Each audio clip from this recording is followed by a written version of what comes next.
Westfall. I am from Licking County Christian Academy, and today I will be performing the UFO Menace by Woody Allen.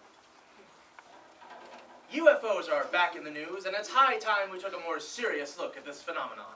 Now, all UFOs may not prove to be of extraterrestrial origin, but scientists do agree that any glowing, cigar-shaped aircraft capable of hovering straight up in the air at 12,000 miles per second would require the kind of maintenance and spark plugs only available on Pluto. Professor Leon's specimen postulates a civilization that's more advanced than us by 15 minutes. This, he feels, gives them a great advantage over us, seeing that they needn't rush to get to appointments. The following are some of the most mystifying examples of UFO encounters. The first, reported by a man in May of 1969. I was walking on the beach with my wife. She's not a very attractive person. She's rather overweight. In fact, I was pulling her on a dolly at the time. When suddenly, I looked up, and I saw this huge white saucer descending at a great speed. Well, I guess I panicked because I dropped my wife's dolly. It was then that the saucer passed directly over my head, and I heard a strange metallic voice say, "Call your service." I got home and called my answering service and received a message that my brother Ralph had moved and to forward all of his mail to Neptune.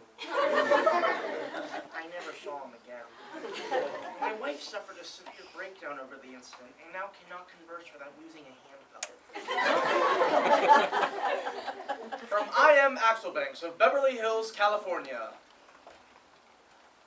I am an experienced pilot, and I was flying my private Cessna from New Mexico to Amarillo, Texas, to bomb some people whose political persuasion I did not wholly agree.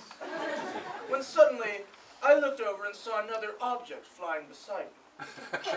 At first, I thought it was another plane, until it emitted a green beam of light, which caused my plane to drop 4,000 feet in 11 seconds, and for my toupee to step off a 2-foot hole in the ceiling. I repeatedly tried calling for help, but for some reason I could only get the Prairie Home Companion. The object then flew up to my plane and shot away at a lightning speed.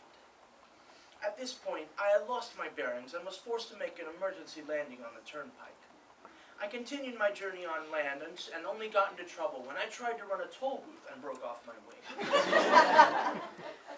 One of the eeriest accounts occurred to a man in Dover, England in 1971. I was in my bed at my beach house.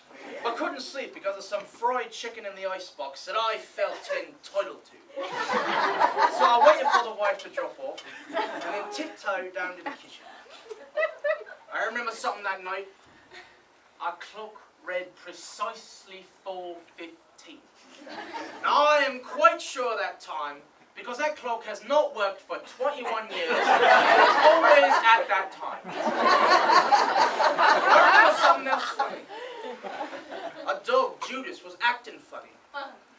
He was dancing on his hind legs and singing Feelings. Suddenly, a bright orange glow surrounded the house.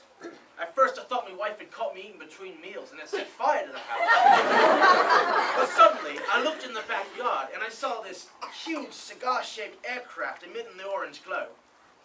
I stood transfixed for what must have been several hours, though the clock still read 4:15, so it was difficult to tell. Suddenly, a large mechanical claw extended from the aircraft and snatched the 2 pieces of chicken right out of me hand. When I reported the incident to the Air Force, I was told what I had seen was a flock of birds. When I protested, Colonel Quincy Bascom personally promised to return both pieces of chicken, and to this day I have only received one. Finally, an incident reported by 2 Louisiana factory workers in 1977. Roy and I was catfishing out the bog. I enjoy the bog, as does Roy. Roy. We were not drinking, although we had with us a gallon of menthol chloride, with which we favor either a twist of lemon or a small onion. Anyway, it was about midnight when we saw this big bright sphere descending from the sky. At first, Roy mistook it for a whooping crane was fixing to take a shot at, but I said, Roy, that ain't no whooping crane, because it ain't got no beak. That's how you know whether it's a whooping crane or not. Roy's son Gus has a beak, and he thinks he's a whooping crane. Anyways, his door slides open, and out emerge these creatures that looked like portable radios with short hair and teeth. Except where the toes usually are, they had wheels. They brought me up to their ship and injected me with a fluid which caused me to smile real big. They talked to one another in a strange sort of tongue, which kind of sounds like when you back your truck over a fat person. Anyways, they brought me into their ship and gave me what appeared to be a complete physical examination. I went along with it, seeing as I hadn't had one in about 2 years. They told me they were here to tell the earth to live in peace, or else they'd come back with special weapons and laminate each firstborn man. They told me I'd get the results of my blood test back in a couple of days, and that if I had not heard from them, I could go ahead and marry Claire. And that, ladies and gentlemen, was the last sighting of a UFO. Remember, if your clock goes off at all hours of the night, if your doorbell rings but no one's there, if your washing machine starts foaming at the mouth, a UFO may be in your vicinity. We're here. They're there. They're everywhere. Who knows? You may be looking at a UFO right now.